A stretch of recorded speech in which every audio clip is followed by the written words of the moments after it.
एक बादशाह के बारे में आता है, घर में उसने मौत की याद के लिए ताबूत रखा हुआ था और रोज़ उस ताबूत को देखकर अपनी मौत को याद करता था।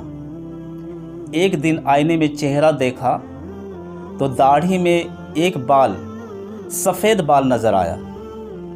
तो अब बादशाह ने कहा कि ये ताबूत ले जाओ। अब मुझे मौत को याद करने के लिए ये दाढ़ी में सफ़ेद बाल ही काफ़ी है, याद दिलाता रहेगा कि मेरी मौत का वक्त आने वाला है। ए मेरे प्यारे दोस्तों, ऐसे भी लोग गुज़रे हैं, मगर आज हमारे सामने जनाजे उठते हैं। दाढ़ी का बाल सफ़ेद होना पता नहीं कितनों को सफ़ेद हो गए, पूरी बाल सफ़ेद हो गए कि लम्हा ब लम्हा हम मौत के करीब हो रहे हैं। प्लीज़ होश का नाखून लीजिए।